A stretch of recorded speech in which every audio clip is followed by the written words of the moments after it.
नमस्कार. आज आपण आपल्या कार्यक्रमाला सुरुवात करतोय. सर्वप्रथम कृतज्ञतेचे 2 शब्द. माझे वर्ल्ड पीस योगा सेंटरचे गुरु विष्णू मनदीपजी आणि इतर टीचर, माझे परमपूज्य आई वडील, माझी प्रिय पत्नी प्रीती जी आज आलेली आहे. गेल्या वेळेला देखील ती बऱ्याच धावपळीत ॲडजस्टमेंट करत होती. आपले राजन देसाई सर, नंतर इकडे विवेक ओझे आणि तुम्ही सगळेच जण जे आज आपण रविवारी आलेला त्याबद्दल खूप खूप आभार आणि धन्यवाद. आजच्या कार्यक्रमाची रूपरेषा आपण पहिले फक्त बघूया.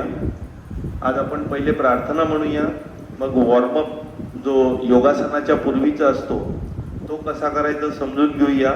योगासनं म्हणजे काय, योगासनं कशी करावीत, योगासनं आणि व्यायाम ह्याच्यातला काय फरक आहे, योगासनांचे काय फायदे आहेत, ती केव्हा करावी, अलाइनमेंट म्हणजे काय, ॲडजस्टमेंटमध्ये काय, प्रत्येक आसनाला ॲप्रोच कसं करायचं आणि शंख पक्षाला ना कुठली कुठली आसनं येतात, ती एक 6-7 आसनं आहेत. त्यातली आपण आज 6 आसनांनी सुरुवात करणार आहोत.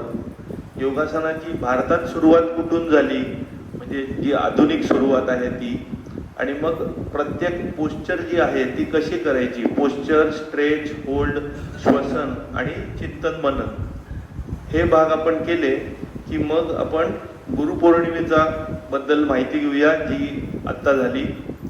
नंतर चरपट पंजरिका स्तोत्रम जे आपण सुरुवातीला म्हटलं होतं. आपण इकडे का आलोय तर आपली खरी आयडेंटिटी काय आहे, कोण आपण आहोत आणि कोण नाही, ह्याच्यातला फरक करण्यासाठी जे आपल्याला गोष्टी मिळालेल्या आहेत त्याची सुरुवात मी चरपट पंजरिकेपासून करतोय. त्यातला पहिला पार्ट आज होईल, दुसरा पार्ट पुढच्या वेळेला होईल, मग अथर्व शीर्ष त्याच्या पुढच्या याच्यात आपण अर्ध घेऊ, मग अर्ध अथर्व शीर्ष कंप्लीट करू आणि त्याच्या पुढे वरच्या लेवलला जाऊ. निर्वाण षटकम 60 श्लोक आहेत, पण ते या सगळ्यांपेक्षा खूपच वरच्या लेवलचे येतात म्हणून ते मी नंतर ठेवलंय. आणि निर्वाण षटकानंतर आपण पतंजली योगसूत्रांकडे वळणार आहोत. तर असा सिक्वेन्स मी आत्ता ठेवलेला आहे. आणि पतंजली योगसूत्र झाली साधारण 10 ते 15 किंवा 20 सूत्र एका वेळेला, 196 सूत्र म्हणजे 8-10 सेशनमध्ये 2 महिन्यामध्ये ती संपली की नंतर मग आपण आपला जो रथ आहे त्याच्यातले रस्ते, विषय, घोडे, मन म्हणजे लगाम, बुद्धी म्हणजे सारथी आणि आत्मा जो त्याचा मालक आहे ह्याच्याबद्दल वेगवेगळी माहिती स्टेजेसमध्ये घेत जाणार आहोत. त्याच्यात कर्मयोग, ज्ञानयोग, भक्तियोग, अष्टांग योग हे सगळे परत आपण कव्हर करणार आहोत. तिथे आपला कार्यक्रम सगळा संपतो पुढच्या 2 वर्षाचा. तर आपण पहिले प्रार्थनेने सुरुवात करूया. वक्रतुंड महाकाय सूर्यकोटी समप्रभ निर्विघ्नं कुरु मे देव सर्वकार्येषु सर्वदा. मूकं करोति वाचालं पंगुं लंघयते गिरिं यत्कृपातमहं वन्दे परमानंद माधवम्. वागर्थ विवसंपृक्तो वागर्थ प्रतिपत्तये जगतः पितरो वन्दे पार्वती परमेश्वरो. ओम नमः शिवाय गुरवे सच्चिदानंदमूर्तये निष्प्रपंचाय शांताय निरालंबाय तेजसे सच्चिदानंदरूपाय विश्वोत्पत्त्यादिहेतवे तापत्रय विनाशाय श्रीकृष्णाय वयं नमः. सरस्वती नमोस्तुभ्यं वरदे कामरूपिणी. विद्यारंभं करिष्यामि सिद्धिर्भवतु मे सदा.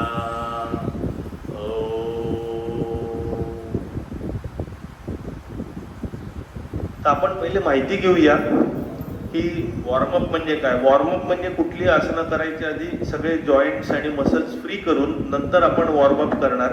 ते आपण वॉर्मअप सुरुवात करू तेव्हाच मी तुम्हाला दाखवतो. आता आपण योगासनं म्हणजे काय त्याच्याबद्दल थोडी माहिती घ्यायला सुरुवात करूया. आसनं जी आहे ती प्रत्येक प्राण्याची पोश्चर सिम्पलेस्ट फॉर्म पासून ते फुल्ली रिअलाइज्ड आत्मसाक्षात्कारी मनुष्यापर्यंत जी इव्होल्युशन झालेली आहे 84 लक्ष योन्या म्हणतात. तर टोटल आसनं योगाभ्यासात म्हटलेलं आहे 84 लक्ष आहेत. त्यातली 84,000 मेन आहेत आणि त्यातली मेन काढून काढून 84 आसनं म्हटली जातात. परंतु जे पूर्वीपासून आसनं सांगितली गेली आहेत ते जास्तीत जास्त 30-35च्या पुढे कुठे डिस्क्रिप्शन नव्हतं. 17व्या शतकात सातवारामांनी हठयोग प्रदीपिका म्हणून लिहिलं. एवढं पातळ पुस्तक आहे, पण त्याच्यात त्यांनी 14 ते 15 आसनच फक्त डिस्क्राईब केलेली आहेत. पुढे 19व्या-20व्या शतकात कृष्णमाचार्य जे दक्षिण भारतात होते त्यांनी मेन आधुनिक आसनांची सगळी परंपरा सुरू केली. त्यांचे 2 शिष्य के पट्टाभी जॉय आणि BKS अय्यंगार. तर के पट्टाभी जॉयांनी अष्टांग विन्यास योग स्थापन केला आणि BKS अय्यंगारांनी अय्यंगार योग. त्याच्यात थोडे थोडे मतभेद असले तरी मूळ उद्देश सेमच असतो. तर ही जी आहेत आसनं याच्याबद्दल पतंजलींनी 3 सूत्र दिलेत 196 सूत्रांपैकी. स्थिरम सुखम आसनम. आता पहिले आपण आसनांची माहिती घेऊ, ती कशी करायची माहिती घेऊ आणि मग आपण सगळ्यांनी पुढच्या बाजूला सारून वॉर्मअप करून आसनं करू. आसनं करून झाली की मग आपण गुरुपौर्णिमेची माहिती आणि चरपट पंजरिकेतला अर्धा भाग संपवूया. तर पतंजलीने 3 सूत्र सांगितली जी गेल्या वेळेला मी सांगितली होती. स्थिरम सुखम आसनम. जे स्थिर आहे, जे सुखकारक आहे ते आसन. दुसरं त्यांनी सांगितलं प्रयत्न शैथिल्यम अनंत समापत्तेभ्याम.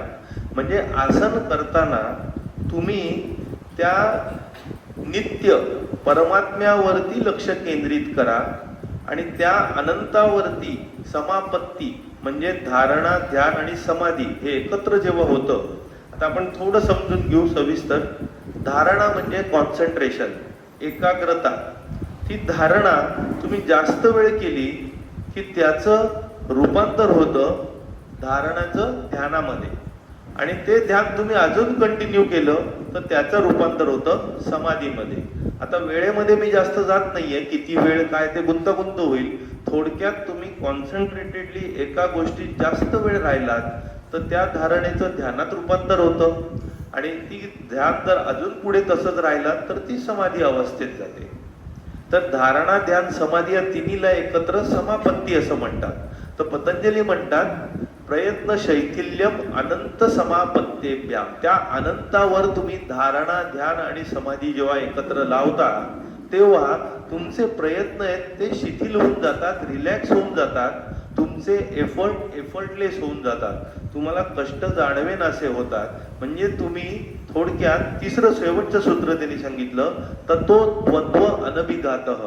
म्हणजे द्वैतापासून तुम्ही मुक्त होऊन जाता, त्याच्यापासून तुम्ही दूर होऊन जाता. तर हे पतंजलीची 3 योगसूत्र होती आसनांबद्दल. सातवारामांनी हठयोग प्रदीपिकेत दिलंय चांगली तब्येत, हेल्थ आणि लाईटनेस ऑफ बॉडी, आपलं शरीर हलकं करण्यासाठी.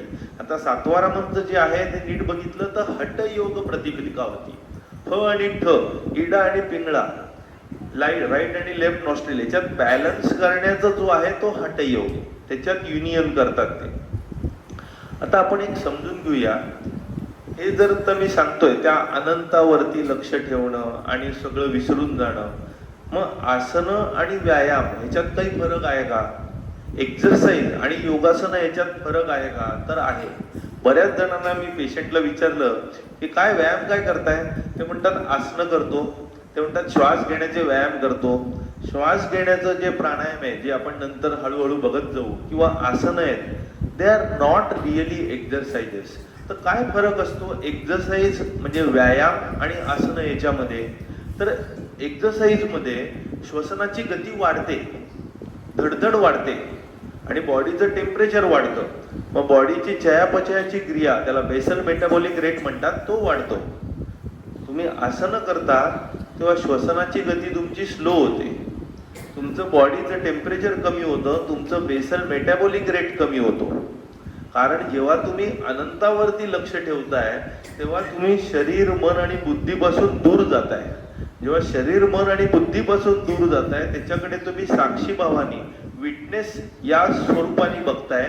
आपण प्रत्येक आसन करताना जे 4 अप्रोच असणार आहेत त्याच्यात हे परत येणार आहे. तर आसन जे आहे ते तुम्हाला द्वैतापासून दूर नेण्यासाठी एक साधन आहे. तिथे तुम्ही शरीराचा वापर करताय. तर एक्झरसाइज जी आहे त्यांनी तुम्ही तुमचं मसल मास वाढवताय, तुमची बोन स्ट्रेंथ, मसल स्ट्रेंथ, तुमची हाडाची घनता वाढवायला मदत करताय, तुमचा एन्ड्युरन्स वाढतोय, तुमची ऑक्सिजन वाढतंय, तुमची इन्शुलिन सेन्सिटिव्हिटी वाढते, डायबिटीस शुगर जरा कमी व्हायला मदत होते. आसनात देखील काही आसनं आहेत अर्धमत्स्येंद्रासारखी की ज्याने स्वादुपिंडातून इन्शुलिनचा स्त्राव वाढतो, पण तो एक्झरसाइजनी जे इन्शुलिन सेन्सिटिव्हिटी वाढते, म्हणजे इन्शुलिनचं काम जास्त चांगल्या पद्धतीने व्हायला एक्झरसाइज मदत करतं. तर आसन जे आहे ते इन्शुलिन सिक्रिशनला मदत करतं. तर हे आसन आणि एक्झरसाइज मधला आपण फरक समजून घेऊ. म्हणजे आसनं केली म्हणजे मी व्यायाम केला असं होत नाही, तर तुम्ही समाधी स्थिती जी अनंतावर लावता त्याच्यासाठी शरीराचा साधन म्हणून उपयोग करून तुम्ही तिकडे जायला मदत करताय, हे तुम्ही लक्षात घ्या. आसनाचे बाकीचे काही फायदे आहेत ते आपण आता घेऊच त्याच्यात. तर आसनं करण्याची चांगली वेळ कुठली? सकाळी सूर्योदय किंवा संध्याकाळी सूर्यास्त याच्या आसपासचे जे 2 तास असतात ती वेळ आसनं करण्यासाठी सगळ्यात चांगली. आता आसनांमध्ये 2 गोष्टी असतात, अलाइनमेंट आणि ऍडजस्टमेंट. आता अलाइनमेंट म्हणजे काय, तर जेव्हा तुम्ही आसन करता तेव्हा ते आसन स्थिर असलं पाहिजे, सुखकारक असलं पाहिजे. मध्ये एकदा पारनाक्याला एक लेक्चर होतं तेव्हा ठाण्याहून एक आले होते, त्यांचाही ह्याच्यावरच भर होता की आसन स्थिर असलं पाहिजे आणि सुखकर असलं पाहिजे. तिथे तुम्ही ओढून ताणून ही अशी म्हणजे अशीच पोज असली पाहिजे असा जर तुम्ही अट्टास करायला लागलात तर ते सुखकारक आसन होत नाही. तुम्ही त्या दिशेने प्रयत्न करा, पण तुम्ही दीर्घकाळ ते आसन टिकवता आलं पाहिजे अशा पद्धतीने करा. आता हे करत असताना ते सुखकारक केव्हा होईल? जेव्हा तुम्ही एक आसन दीर्घकाळ सुखकारकपणे टिकवू शकता तेव्हा तुमचा श्वासोच्छ्वास बरोबर चालू आहे. जर श्वास रोखून धरून तुम्ही आसनं करताय तर ते टिकेल का? नाही.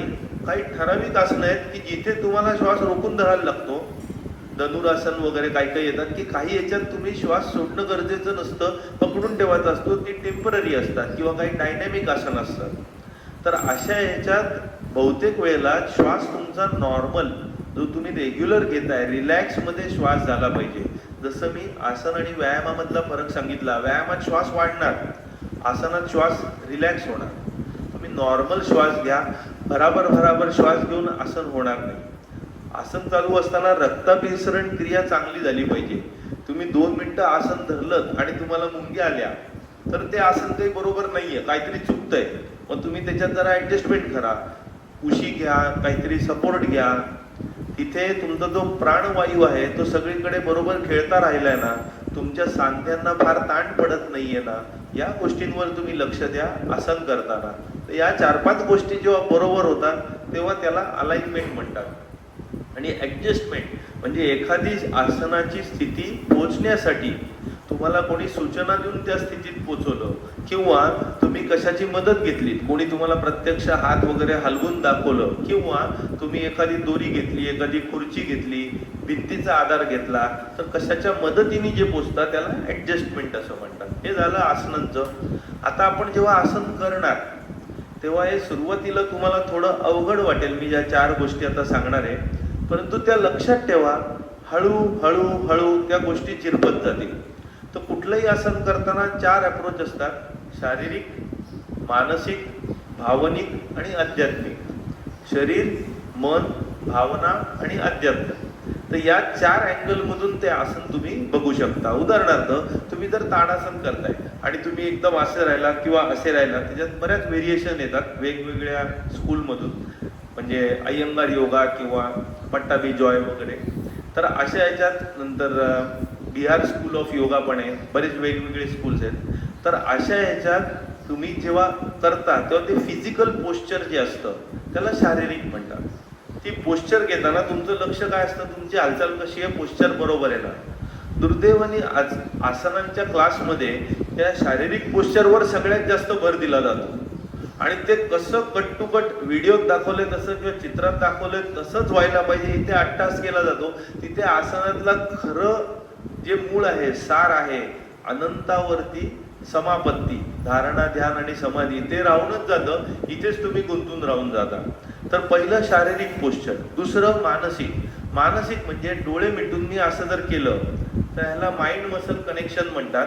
मला हाताची मुवमेंट कुठे होते, काय होते ते कळतंय. मानसिक याच्यात माझा श्वास कसा चालू आहे, मी आत घेतोय, बाहेर सोडतोय, भरभर घेतोय, शांतपणे घेतोय, इकडे माझं लक्ष आहे. काही आसनं जी असतात त्याच्यात तुम्हाला श्वास घ्यायचा असतो ठराविक याच्यात आणि ठराविक याच्यात सोडायचा असतो. जसं आज आपण करणार आहोत त्रियक ताडासन. त्या त्रियक ताडासनामध्ये जेव्हा खालती जाणार तुम्ही तेव्हा श्वास सोडायचा आहे, वरती येत आहे तेव्हा श्वास घ्यायचा आहे. हे तुम्हाला मानसिक दृष्टिकोनातून पण लक्षात ठेवायचं आहे. तिसरं जे आहे ते भावनिक. भावनिक म्हणजे आसन करत असताना तुम्ही हळूहळू शरीराला, स्वतः आपल्या आत्म्याला शरीरापासून आणि मनापासून दूर करत चाललाय. म्हणजे एक प्रकारे तुम्ही रिलीज करताय, रिलॅक्स होऊन जाताय. एक प्रकारचं स्वातंत्र्य तुमच्यात यायला लागलेलं आहे. तुमचं मन एक्सपांड व्हायला लागलेलं आहे. ती एक प्रकारची रिलीजची भावना तुमच्या मनात निर्माण झाली तर त्याला भावनिक पाठ म्हणतात. आणि आध्यात्मिक पाठ ह्याच्याच पुढचा, तुम्ही शरीर, मन, बुद्धी, अहंकार सगळं बाजूला केलंय तर तुम्ही कोण उरलात? विटनेस उरलात, साक्षी उरलात. त्या साक्षी भावाने त्या आसनाकडे बघितलं तर तुमचं लक्ष त्या अनंतापर्यंत पोचलेलं आहे. हे आध्यात्मिक शेवटचं येतं. आता या आध्यात्मिक याच्यात तुम्ही सुरुवात कशी करू शकता तर चक्रांवरती लक्ष देऊ शकता आणि नंतर तुम्ही अनंतावरती म्हणजे इन्फायनाईट वरती लक्ष केंद्रित करू शकता. आता नाडी आणि चक्र. आपल्या शरीरात 72,000 एनर्जी चॅनेल्स आहेत. त्या एनर्जी चॅनेल्सना नाडी असं म्हणतात, जे दिसत नाहीत पण ते करंट पास होण्यासाठी उपयोगाला येते, एनर्जी पास व्हायला. त्या 72,000 नाड्या जिथे क्रॉसिंग असतात तिथे चक्र असतात. आयडियली योगिक भाषेत चक्र इज ट्रायंग्युलर, पण दाखवण्यासाठी ते सर्क्युलर सगळीकडे दाखवलं जातं. आता हे सर्क्युलर जी चक्र आहेत जिथे एनर्जी क्रॉसिंग होतं, ती चक्र शरीरात टोटल 114 आहेत. त्यातली 112 शरीरात आणि 2 शरीराबाहेर आहेत. त्यातले 7 मेन चक्र आपल्या मणक्यामध्ये खालपासून वरपर्यंत जर आपण मोजत गेलं तर मूलाधार चक्र, मग स्वाधिष्ठान, मग मणिपूर चक्र अंबिलिकसच्या इकडे येतं, हृदयाच्या इकडे येतं अनाहत चक्र, गळ्याच्या इथे येतं विशुद्धी चक्र, 2 भुवयांच्या मध्ये येतं आज्ञा चक्र, तिसरा डोळा असतो त्या ठिकाणी साधारण तुम्ही पकडू शकता, आणि वरती येतं टाळूच्या इकडे सहस्त्रार चक्र. गोष्ट अशी आहे की ही जी 7 चक्र आहेत ही मेन आहेत आणि प्रत्येक आसनात तुम्ही कुठे लक्ष लावा असं त्यांनी दिलेलं आहे. तुम्ही मनाने त्या चक्रांवरती लक्ष केंद्रित केलं तसं ताडासन करताना तुम्ही लक्ष ठेवा अनाहत चक्र, हार्ट चक्रावरती लक्ष ठेवा. ते कंटेम्पलेशन करून मग अनंतापर्यंत पोचायला मदत होते. आता ही चक्र, नाड्या यांचं डिटेल आपण नंतर सविस्तरपणे हळूहळू घेत जाऊ. आता आपण आसनांना सुरुवात करतोय म्हणून केवळ त्याचा उल्लेख केला. तर आता येऊया आपण शंख पक्षालन. मी ही आसनं आज का निवडली तर आयुर्वेदामध्ये सगळ्यात महत्वाची सिस्टीम जी पकडली जाते ती म्हणजे गॅस्ट्रोइंटेस्टायनल सिस्टीम. मेडिकल सायन्समध्ये, आधुनिक सायन्समध्ये सगळ्यात महत्वाची system CNS, central nervous system पकडतात, मग कार्डिओव्हॅस्क्युलर सिस्टीम पकडतात. पण आयुर्वेदात सगळ्यात पहिली सिस्टीम आहे गॅस्ट्रोइंटेस्टायनल सिस्टीम. आणि मी गेल्या 25 वर्षाच्या प्रॅक्टिसमुळे नक्की सांगू शकतो सगळ्यात महत्वाची सिस्टीम गॅस्ट्रोइंटेस्टायनलच आहे. हार्ट अटॅकच्या पेशंटला 2 दिवस त्रास असतो, तिसऱ्या दिवशी म्हणतो आज मी एकदम बरा झालो. तो म्हणतो का? आज पोट साफ झालं माझं. म्हणजे पोट साफ झालं तिथे गोष्टी पहिले सुधारायला सुरुवात होतात. तोपर्यंत तो बेचैनच असतो. म्हणजे कुठल्याही याच्यात पहिले पोट साफ होणं ही बहुतेकांची प्राथमिकता असते. शंख, आपलं आतडं जर उघडलं तर आत त्याच्यात वळ्या वळ्या असतात, त्या शंखासारख्या दिसतात. पक्षालन, साफ करणं, पोट साफ करण्यासाठी कुठली आसनं उपयोगाची आहे ती आपण आज बघतोय. म्हणजे आपल्याला डे टू डे ती सकाळी करता येते. तर आयुर्वेदात म्हटलंय सकाळी उठल्यावर 2-3 ग्लास पाणी प्या कोंबट, त्यात थोडंसं मीठ टाका, खूप जास्त नको, आणि ते प्यायल्यानंतर ही आसनं करा जी आपण आज करणार आहोत. तर कशी करायची पहिले मी सांगतो, पण त्याच्या आधी थोडं शंख पक्षालन आणि त्या आसनांची माहिती सांगतो म्हणजे ते आसनं करताना आपल्याला जास्त सोपं होईल. तर शंख पक्षालनाचं तुम्हाला कळलंय. शंख पक्षालन क्रिया आहे ती खूप सविस्तर आहे, ती वर्षातून एकदा करावी. तिथे आपण आता डीप जात नाही आहोत. पण जी आसनं आहेत ती फार उपयोगाची पडतात. मी जेव्हा वर्ल्ड पीस योगा सेंटरला योगाचा कोर्स करत होतो तर माझ्या ग्रुपमध्ये 26 जणांपैकी मी एकटाच भारतीय होतो, बाकी 25 विदेशी होते. 10-15 दिवसात बहुतेक जणांना जुलाब व्हायला लागले.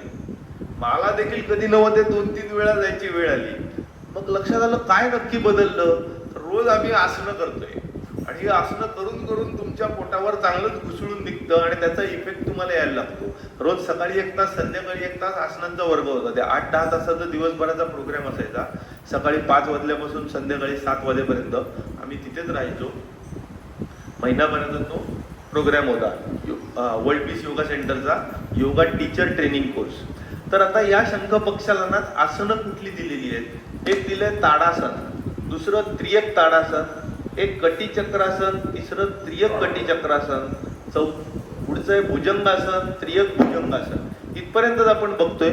उदराकर्षण सगळ्यांना जमेल आणि ते किचकट असल्यामुळे ते आपण आता करत नाही आहोत. तर ताडासनाचे आपण पहिले माहिती घेऊया. ही आसनांचे दुसरे काय काय फायदे आहेत. एक, अनंतावरती लक्ष ठेवून द्वंद्वापासून दूर जाणं, ते तर आपल्याला सगळ्यांना कळलंय. पण इतरही काही फायदे आहेत का? निश्चितपणे फायदे आहेत. ते साईड फायदे आहेत. मेन कुठली गोष्ट आहे ती आपण विसरू नये. तर साईड फायदे कुठले? आपण जर सर्वसाधारणपणे आपल्या गॅलरीतून, खिडकीतून किंवा कुठेही बसून, पार्कमध्ये बसून नुसतं बघितलं तर लोक कसे चालतायत, फिरतायत, बसतायत. तर बरेच जण सरळ 2 पायांवर ताट असे उभे तुम्हाला दिसणार नाहीत. कोण असे दिसतील, कोण असे दिसतील. आणि आजकाल तर मोबाईलच हातात असतो त्यामुळे सतत असेच दिसतील. पोक पण काढलेलं असेल, बऱ्याच गडबडी दिसतात. तुम्ही जर खुर्चीत बसलेलं कोणाला बघितलं किंवा सोफ्यावर बसलेलं बघितलं, सोफा आपल्याकडे असतो कोच, तर त्याच्यावर बसताना बरेच जण जरा चुकीच्या पद्धतीने बसतात. कारण का ती सोफ्याची आणि खुर्चीची ठेवणच तशी करून ठेवलेली आहे. आयडियली तुम्ही जेव्हा उभे राहता, इथे आपण सुरुवात करूया. तर उभे राहताना तुमचे पाय जे आहेत त्याच्यावरती टाचेवरती जर तुम्ही जोर दिलात तर पोट बाहेर येतं आणि तुम्ही असे राहता. जर पुढच्यावरती जोर दिलात तर तुम्ही पुढेच गेलात. जर तुम्ही 50-50 पुढच्या टोजवर आणि टाचेवर 50-50 राहिला तर तुमचा बॅलन्स बरोबर झाला. नंतर गुडघे जे आहेत, काही जण असे उभे राहतात, काही जण असे उभे राहतात. ते 50-50 झाले पाहिजेत. म्हणजे क्वाड्रिसेप्स आणि हॅमस्ट्रिंग यांचं इक्वल कॉन्ट्रॅक्शन असेल तर गुडघे स्ट्रेट राहिले पाहिजेत. हे गुडघे स्ट्रेट राहिले तर हिप जॉईंट, तुम्ही स्ट्रेट उभा राहताना एकदम पुढे पण नको, एकदम मागे पण नको, सेंटर लाईनला अलाइनमेंट मध्ये झालं पाहिजे. जर तुम्ही एकावर एक ठोकळे ठेवलेत आणि ते ठोकळे जर सरळ ठेवले तर त्या ठोकळ्यांची भक्कमता जास्त होते. पण ते जर वेडे वाकडे पुढे मागे आले तर त्याची इन्स्टॅबिलिटी वाढते आणि ते पडण्याची शक्यता वाढते. ही पोश्चर दीर्घकाळ, महिने, वर्ष राहिली तर त्याचा बॉडीवरती टोल येतो आणि तो टोल काढण्यासाठी आपण नव्याने परत पोश्चर शिकायला बघतोय. कारण आपलं मन दुसरीकडे गुंतलेलं असतं. शरीराच्या पोश्चरकडे लक्ष द्यायला वेळच नसतो. विवेकानंद म्हणतात, जेव्हा तुम्ही निराश असता तेव्हा तुमची पोश्चर क्रुकेड होते. त्यांची बरीच भाषणे इंग्लिशमध्ये आहेत परदेशातली, त्यामुळे इंग्लिश शब्द पण त्यांनी वापरले. तुमची पोश्चर क्रुकेड होते त्यामुळे ते नेहमी असे उभे राहायचे. अशा पोश्चरमध्ये तुमच्या मनात चांगलेच विचार येणार. थोडक्यात तुमच्या मनातले विचार हे तुमच्या पोश्चरवर पण अवलंबून असतात. या आसनात तुम्ही तुमची जॉमेट्री कॉस्मिक जॉमेट्रीला अलाइन करताय तेव्हा तुम्हाला तिकडून एनर्जी मिळते. ताडासन जे त्यातलं एक क्लासिकल एक्झाम्पल आहे. जेव्हा तुम्ही उभे राहता, ताट उभे राहता, छाती बाहेर असते, पोट आत असतं, कंबर स्ट्रेट असते आणि खांदे पुढे नसतात झुकलेले तर मागे असतात आणि तुम्ही असे उभे राहता, तेव्हा ऑटोमॅटिकली तुमची उंची वाढलेली दिसते. बऱ्याच वेळेला ताडासन उंची वाढवण्यासाठी म्हणून वापरलं जातं. नॅचरली उंची 25 वर्षापर्यंत वाढू शकते, त्यानंतर हॉर्मोनली ते शक्य नसतं. पण वय वाढतं, जबाबदारी वाढतात, विचार वाढतात, तेव्हा व्यक्ती झुकायला लागते. ती जर ताट उभी राहायला लागली, स्ट्रेट ताडासनात उभी राहायला लागली, याला अय्यंगार म्हणतात समस्थिती, तर या समस्थितीमध्ये उभं राहिल्यावर ऑटोमॅटिकली तुमची उंची जास्त दिसते. So it is a illusion which you create, ज्याच्यात तुम्ही टॉल दिसता. तुमचे मनातले विचार पण सुधारायला मदत होते. तुमचे जे हाडं असतात मणके ते एकमेकांपासून दूर खेचले जातात. BKY अय्यंगार म्हणतात की माझ्या सायाटिकाच्या पेशंटमध्ये ज्यांना पायदुखी कमरेपासून सुरू होते, मागून कळा पसरतात, ते ताडासन करून धनुरासन करून, भुजंगासन करून 70 ते 80% लोकांची सायाटिका निघून जाते गोळ्या औषधांशिवाय. मी माझ्या सगळ्या सायाटिकाच्या पेशंटना जे येतात त्यांना ही 4 आसनं लिहून देतो. मकरासन करा, भुजंगासन करा, धनुरासन करा आणि ताडासन करा. तर ताडासन काय आपण आज बघणार आहोत, भुजंगासन पण आज आपण बघणार आहोत, जे त्याच्याकरता उपयोगाला आहे, ज्यांनी मणके दूर घेतले जातात.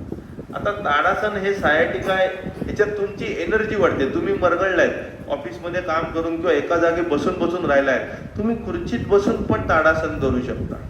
यानं उभं राहणं शक्य नाही, त्यांनी पाय जवळ ठेवले खुर्चीच्या इथे, गुडघे स्ट्रेट ठेवले, ताट झाले आणि वरती घेतले. हे करत असताना खांदे जे आहेत ते मागे गेले पाहिजे. हात वरती घेताना हात रोटेट करायचे आणि वरती घ्यायचे आणि वरती खेचायचं. तुमचे मणके इथून सुरू होतात. त्यामुळे खुर्चीत बसून तुमचे मणके काही आडवे होत नाहीयेत आणि तिथपासून वरपर्यंत तुम्हाला खेचायचंय. तर ताडासन खुर्चीत बसून देखील तुम्ही करू शकता. उठून बाहेर जायची पण गरज नाहीये. जेव्हा तुम्ही प्रवास करताय त्या प्रवासात किंवा तुम्ही घरी खुर्चीवर बसलायत, सोफ्यावर बसलायत, तर जे चुकतंय ते मी तुम्हाला समजावून सांगतो. जेव्हा तुम्ही खुर्चीवर मागे बसता, एकदम मागे टेकून बसता, तेव्हा बऱ्याच वेळेला त्या खुर्चीवर किंवा सोफ्यावर असा एक स्लोप असतो सोफ्यावरती पण. त्यामुळे तुम्ही जेव्हा मागे जाता तेव्हा तुमचा हिप जॉईंट खालती जातो, नी जॉईंट वरती जातो. जेव्हा हिप जॉईंट खालती आहे आणि नी जॉईंट वरती आहे तेव्हा बॅकची पोस्चर अशी होते. पण ह्याच्या विरुद्ध जेव्हा तुम्ही खुर्चीच्या किंवा सोफ्याच्या एजला बसता आणि नी जॉईंटची लेवल ही हिप जॉईंटच्या लेवलला असते किंवा नी जॉईंट हिप जॉईंटच्या खालती असतो, तेव्हा ऑटोमॅटिकली तुम्ही ताड बसता. योगा क्लासला बऱ्याच वेळेला खालती बसून पाठ दुखायची, तेव्हा आमचे सर आम्हाला सांगायचे मागे उशी किंवा ब्लँकेटची घडी घ्या, त्याच्या एजला बसा. एजला बसल्यावर हिप जॉईंटची लेवल वरती आली, नी जॉईंटची लेवल खालती आली की ऑटोमॅटिक पाठ ताट होते आणि पाठ ताट झाल्यावर पाठदुखी जाते. तर प्रवासात बऱ्याच वेळेला थकण्याचं जे कारण असतं ती एनर्जी लॉस होते, कारण का तुम्ही असे टेकून विचित्र काय काय बसलेले असता आणि त्याच्यावर बॉडीवरचा स्ट्रेस वाढतो आणि तो थकवा वाढतो. जर तुम्ही ताड बसून प्रवास केला, हे सद्गुरूंनी एका व्हिडिओमध्ये पण दिलेलं आहे ईशा फाउंडेशनचे, तुम्ही ताड बसून एक वेळा प्रवास करून बघा, तुम्ही कमी थकाल. तुम्हाला वाटेल हे ताड बसायला बरेच कष्ट आहेत, पण त्यांनी ऍक्च्युली बॉडीचा स्ट्रेस तुम्ही कमी करताय. ती प्रॅक्टिस होणं गरजेचं आहे. तर हे झालं ताडासनाबद्दल थोडी माहिती. मग त्रियक ताडासन म्हणजे काय, तर ताडासन तुम्ही असं करताय, श्वास सोडा घ्या, श्वास सोडा घ्या, हे झालं त्रियक ताडासन. कटीचक्रासन, कटीचक्रासन म्हणजे जी कटी आहे ती तुम्ही चक्राकार फिरवताय एका जागी उभं राहून. हे आता आपल्याला करायचं आहे. भुजंगासन म्हणजे सूर्यनमस्कारात पण येतं, पण सूर्यनमस्कारातलं आणि ह्याच्यातलं भुजंगासनात फरक असा आहे, सूर्यनमस्कारात जेव्हा तुम्ही वरती येता तेव्हा तुमची बोटं जी आहेत ती खालती टेकलेली असतात, इथे बोटं फ्लॅट केलेली असतात. म्हणजे बोटांवरती चवड्यांवरती तुम्ही उभे नसता. जेव्हा वरती येता तेव्हा बोटं फ्लॅट असतात, नख जमिनीला लागलेली असतात. लक्षात येते. भुजंगानाम त्रायते इति भुजंग, म्हणजे जो हातांवर चालतो तो भुजंग. साप तो पायांवर चालत नाही, त्याला पाय नसतातच, तो हातांवर चालतो म्हणून त्याला भुजंग असं म्हणतात. भुजंग आणि त्रयक भुजंगासन. त्रयक भुजंगांचे 2 प्रकार आहेत. वरती येतानाच तुम्ही साईडला जा, खालती या, साईडला जा, खालती जा, किंवा वरती या मग पूर्ण वळा, सरळ व्हा, पूर्ण वळा, सरळ व्हा, मागची टाच दिसली पाहिजे इथपर्यंत, जेवढं शक्य आहे तेवढं. तर हे त्रियक भुजंगासन झालं. हे झालं की आपली आजची आसनं संपतात. ही आसनं संपली की नंतर आपण परत गुरुपौर्णिमेचं आणि चरपट पंजरिकेचं बघू. त्याच्यात खूप रसपूर्ण आणि आनंददायक तुम्हाला माहिती मिळेल. चरपट म्हणजे खमंग, चमचमीत, टेस्टी, तुम्हाला मनाला आवडेल असं खाद्य. म्हणून मी आता सुरुवात इकडून करायची ठरवली की जे सगळ्यांना एकदम इझी होईल आणि आवडेल असं असेल, ज्याच्यातून आपलं जे मॅन्युअल आहे शरीराचं त्याच्याबद्दल माहिती घ्यायला आपण सुरुवात करतोय. इन्स्ट्रुमेंट मॅन्युअल, त्याची सुरुवात आपण चरपट पंजरिकेपासून करू. ही संपली पुढच्या वेळेला की त्याच्यानंतर अथर्व शीर्षात काय काय मॅन्युअलच्या गोष्टी आहेत आणि मग निर्वाण षटकमकडे जाऊया. तर आता आपण खुर्ची थोडी बाजूला सारून ज्याला शक्य आहे त्यांनी उभे राहा. ताडासन जे आहे त्याच्यात मी चांगली सूचना काय करेन, शक्यतो भिंतीला जर टेकता आलं त्यांना ताडासन करणं जास्त सोपं होईल. जे एकदम स्ट्रॉंग आहेत, ज्यांना भिंतीला टेकायची गरज नाहीये, त्यांनी नुसतं उभं राहून केलं तरी चालेल. तर आपण सुरू करूया ताडासनासाठी. तर पहिले दोन पाय जे आहेत ते शोल्डर विड्थ ठेवले आणि स्ट्रेट उभं राहण्यासाठी पहिले दोन्ही पायावरती बॅलन्स बरोबर ठेवा. आपण पहिले वॉर्मअप करणार होतो, तर वॉर्मअप करण्यासाठी थोडं अंतर घेता आलं एकमेकांमध्ये तर बघा, म्हणजे एकमेकांना लागणार नाही. लक्षात आलं ना? तर पहिले एका पायाचा वॉर्मअप आपल्याला करायचा आहे टाचेचा. तर 10 वेळा गोल फिरवा उजवीकडे आणि 10 वेळा गोल फिरवा डावीकडे. कराल घ्या इकडे. टाच अशी फिरवतो ना आपण, आणि मग डाव्या पायाची 10 वेळा फिरवा आणि 10 वेळा. हे अँकल जॉईंटचा वॉर्मअप झाला.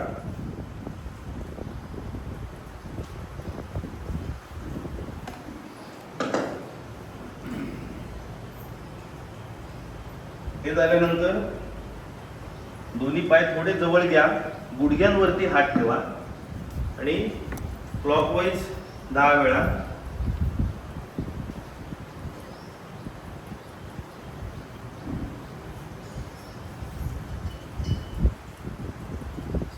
आणि मग अँटी क्लॉकवाईज 10 वेळा.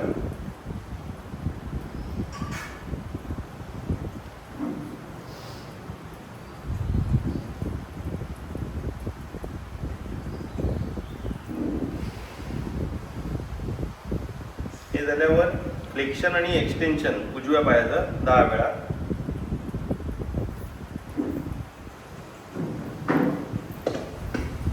मग डाव्या पायाचं.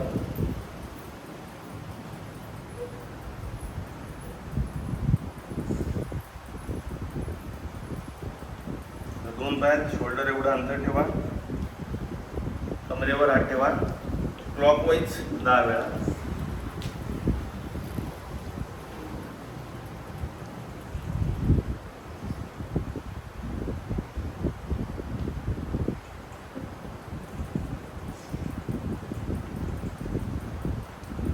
अँटी क्लॉकवाईज 10 वेळा.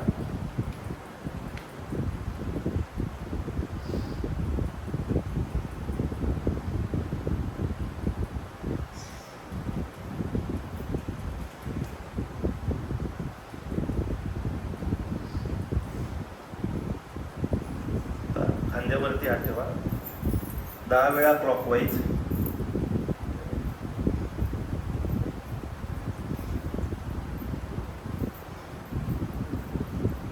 अँटी क्लॉकवाईज 10 वेळा.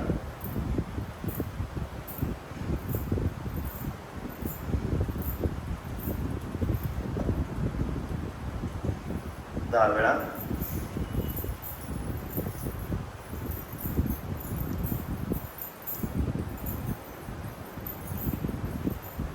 दहा वेळा क्लॉकवाईज, 10 वेळा अँटी क्लॉकवाईज.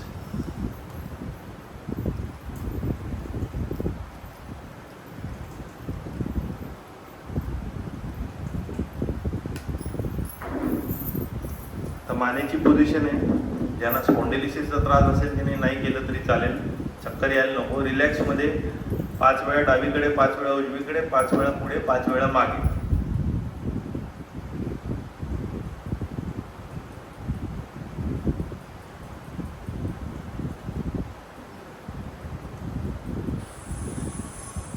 सावकाश करा, स्लो मध्ये.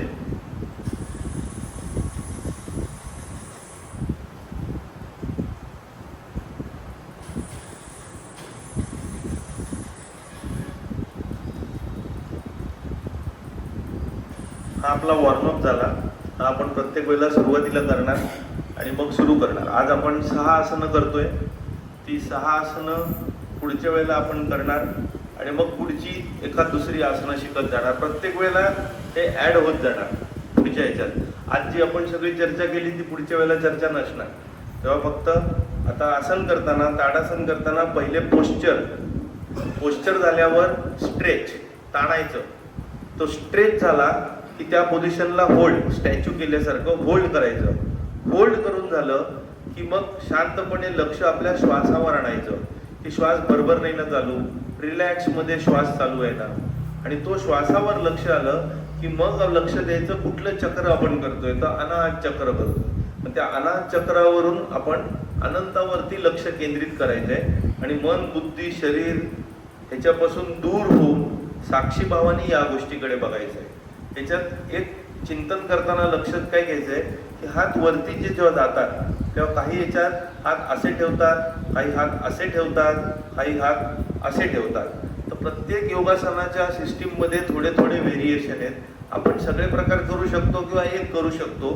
त्यातला मी कुठला सिलेक्ट करतो तर हात असे ठेवायचे, बिकॉज हाताची तुम्ही अँटिना सारखा वापर करा आणि अवकाशातली एनर्जी जी आहे ती त्या अँटिनाच्या स्वरूपातून तुम्ही आत खेचताय आणि जमिनीतून जी एनर्जी आहे ती तुम्ही पायातून वरती खेचताय बॅलन्स स्वरूपात आणि ती तुमच्या शरीरात तुम्ही इंटिग्रेट करताय. ही भावना मनात आणायची ताडासन करताना. ताड म्हणजे पर्वत. पर्वतासन दुसरं दिलेलं असल्यामुळे याला ताडासन म्हणून नाव दिलंय, कन्फ्युजन न व्हायला. सूर्यनमस्कारात एक पर्वतासन असतं. तर आपण ताडासनाला सुरुवात करूया. समस्थितीमध्ये यायचं. पहिले ताठ उभं राहायचं, गुडघे स्ट्रेट, पुढे नको मागे नको, पाठ पुढे, छाती पुढे, मान सरळ ठेवा. आता याच्यात कुठले मसल कॉन्ट्रॅक्ट करायचे आणि कुठले रिलॅक्स करायचे? बहुतेक सगळेच मसल कॉन्ट्रॅक्ट होतात. चेहऱ्याचे स्नायू रिलॅक्स राहिले पाहिजे, ते असं कडक करून नको. आणि हाताचे जे तळवे आहेत पाम्स ते रिलॅक्स राहिले पाहिजेत. बाकी सगळे स्नायू कडक होतात या आसनामध्ये, ताडासनात. तर तुम्ही स्ट्रेट उभे राहिले की हळूहळू हळू हात वरती घ्या, बोटं दूर ठेवा अँटिना सारखी. आणि ती दूर केली की ज्यांना शक्य आहे त्यांनी टाचेवरती या, टाचा उचला वरती. ज्यांना शक्य नाही त्यांनी सरळ खालती राहिलं तरी चालेल किंवा भिंतीचा आधार घेऊन केलं तुम्ही घरी तर ते जास्त सुखकारक होईल. आणि हे करत असताना हात जे आहेत ते कानाच्या जवळ येऊ देत, आत वळवलेले असू देत. असे नकोत, असे नकोत, असे राहायला पाहिजेत. आणि वरती घेताना डोळ्याची नजर समोर ठेवा किंवा डोळे मिटून घेतलेत तरी चालतील. आणि त्या अनंतावरती लक्ष केंद्रित करताना पहिले आपला श्वास जो आहे तो रेग्युलर ठेवा. नॉर्मल श्वास घ्या, नॉर्मल श्वास सोडा. डोळे मिटून घेतले तर डिस्ट्रॅक्शन्स कमी होतात. आणि त्या अवकाशातील शक्ती तुम्ही बोटांनी ग्रहण करताय, जमिनीतून पायातून ऊर्जा घेताय आणि ती शरीरात तुम्ही इंटिग्रेट करताय. तुमची पूर्ण बॉडी तुम्ही ऊर्ध्व दिशेने, हेवनली दिशेने स्ट्रेच करताय. सगळे मणके एकमेकांपासून दूर गेलेले आहेत. आणि या फुल्ली स्ट्रेच्ड अवस्थेत तुम्ही त्या अनंतावरती लक्ष केंद्रित करा. अनाहत चक्र जे हार्ट चक्र आहे त्याच्यावर इथे ॲक्टिव्हेशन जास्त होतं या ताडासनामध्ये. तुमच्या शरीरातली एनर्जीत वाढ होते कारण का वरून तुम्ही एनर्जी घेताय. तुमच्या पोटामध्ये तुम्हाला वाटतील थोड्या मुंग्या जिण्या येत आहेत, ती एनर्जीच आत शिरते असा अनुभव घ्या.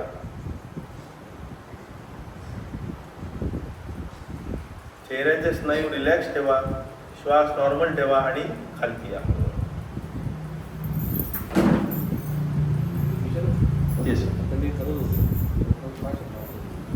ते थरथरी जी होते कारण आता आपल्याला प्रॅक्टिस नाही, म्हणूनच ही थरथरी टाळण्यासाठी तुम्ही भिंतीला जर टेकून केलं आणि जर तुम्ही उचलला तर तुम्ही 2 मिनिटं देखील असे उभे आरामात राहू शकाल. आपल्याला प्रॅक्टिस हळूहळू झाली त्यामुळे ते जर सुखकारक होत नसेल तर पाय टेकूनच करा, काही प्रॉब्लेम नाही आहे. शेवटी अनंतापर्यंत पोचणं हा उद्देश आहे. आसन फक्त एक टूल, इन्स्ट्रुमेंट आहे. आणि तुम्ही कुठली गोष्ट परत परत केली तर ती नक्की सुधारत जाते त्या पोश्चरमध्ये पण. परत एकदा करूया ताडासन. हात पूर्ण वरती घ्या, मग स्ट्रेच करा, मग होल्ड करा. होल्ड केल्यावर श्वसनावरती लक्ष केंद्रित करा, नॉर्मल श्वसन करा. अनाहत चक्रावरती लक्ष केंद्रित करा आणि मग त्या अनंतापर्यंत पोचा. शरीर, मन, बुद्धी यांना त्रयस्थपणे साक्षी भावाने बघा.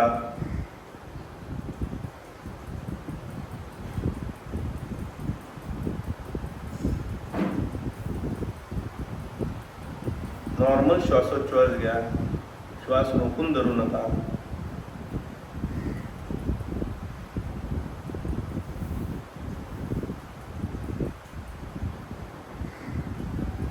या 6 ते 8 वेळा श्वासोच्छ्वास झाला पाहिजे. म्हणजे 6 श्वास 6 उच्छ्वास कमीत कमी. 8, 10 अजून तुम्ही वाढवू पण शकता. आता याच्यानंतर आपण येतोय त्रियक ताडासनाकडे. याच्यात थोडं अंतर वाढवायला लागेल 2 पायातलं, कारण की आपल्याला साईडला झुकायचं आहे. असं केलं तर पडायला होईल, सेंटर ऑफ ग्रॅव्हिटी आपल्याला ऍडजस्ट नाही करता येणार. तर तुम्ही वरती गेले, पूर्ण झाले, तर याच्यात तुम्ही पाय वरती उचलून त्रियक ताडासन करणं नाही जमणार, फार नको, शोल्डर बिडतच ठेवा. हां, आणि हात असे घेऊन श्वास सोडताना साईडला जायचं आहे. 1 2 3 वरती या. इथे श्वास घ्यायचा आहे. इथे तुम्ही रेग्युलर श्वासोच्छ्वास नाही करू शकत. मग आता उजवीकडे जायचं आहे. 1 2 3 यावरती. हे झालं त्रियक ताडासन. तर परत एकदा आपण त्रियक ताडासन करूया आणि मग पुढच्या आसनाकडे जाऊया. स्ट्रेच करा, श्वास सोडा. 1 2 3 स्ट्रेच आला पाहिजे. वरती या. आता उजवीकडे 1 2 3 या. इथे आपण जे बघतोय आसनांचं, आयडियली तुम्ही किती वेळ करायला पाहिजे आणि आपण इथे किती वेळ करतोय, इथे आपण शिकून घेतोय आणि घरी याची प्रॅक्टिस करणार होतो, तर त्याचा उपयोग होईल. प्रत्येक आसन इथे करत बसलो तर बाकीच्या गोष्टींना वेळच नाही मिळणार. म्हणून we are just giving sample, demo, प्रात्यक्षिक आपण बघतोय. त्रियक ताडासन झालं. आता कटी चक्रासन. आता हे शंखपक्षाला पोट साफ व्हायला खूप उपयोगाला आहे. त्यामुळे उद्यापासून सगळ्यांनी नियमितपणे ही आसनं करा, 2 ग्लास पाणी पिऊन. तर कटी चक्रासन एकदम सोपं आहे. तुम्ही क्रिकेटच्या मैदानात क्रिकेटर गेले, फुटबॉलर गेले तर पहिले काय बघतात, ते असं असं काय काय बरेच करत असतात. त्याच्यात एक कटी चक्रासन असतं. त्याला माहिती नाही हे कटी चक्रासन आहे, पण त्यांच्या वॉर्मअप मध्ये त्यांना शिकवलेलं आहे पूर्ण फ्लेक्सिबिलिटी वाढवण्यासाठी. असा असा सुरू करा कटी चक्रासन.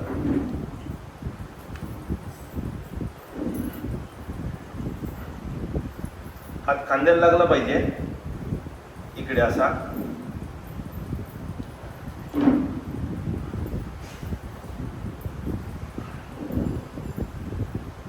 ह्याच्यात तुमचे पाय हलता कामा नयेत, म्हणजे तुमचं पोट घुसळून निघालं इनडायरेक्टली. ओके. आता कटी चक्रासनानंतर आपण येतोय भुजंगासनाकडे आणि त्रियक भुजंगासनाकडे. की आजचा आसनांचा कार्यक्रम आपला आजच्या पुरता संपतोय. पुढच्या वेळेला आपण 2 पावलं अजून पुढे जाऊ. आसनं थोडी ठराविक झाली की मग एक प्राणायाम आपण ऍड करत जाऊ. मग एका वेळेला आसन, एका वेळेला प्राणायाम, अशा गोष्टी. तर भुजंगासनात पहिले तुम्हाला पोटावर झोपायला लागेल, हात खालती मागे ठेवून. तर ज्याला शक्य आहे त्यांनी पोटावर झोपा.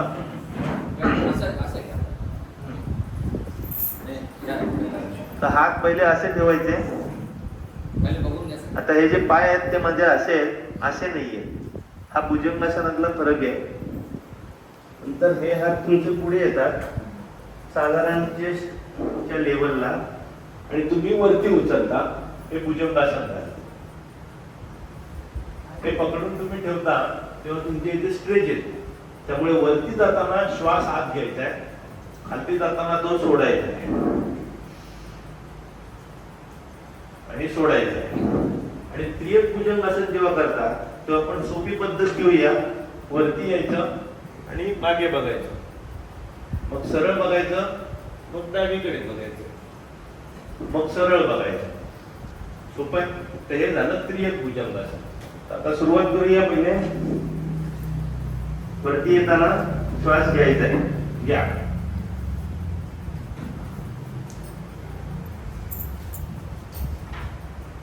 सोडा.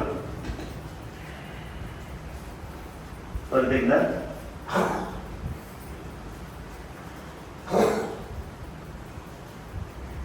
सोडा. आता वरती येऊन आपल्याला त्रियक भुजंगासन करायचंय. पहिले वरती या, श्वास घ्या, उजवीकडे बघताना सोडा,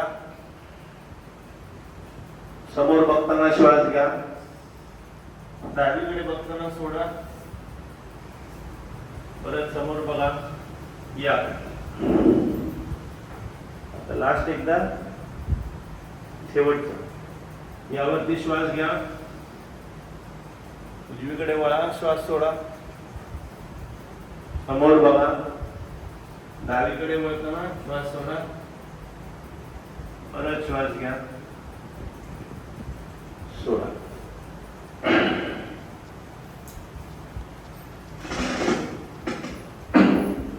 या.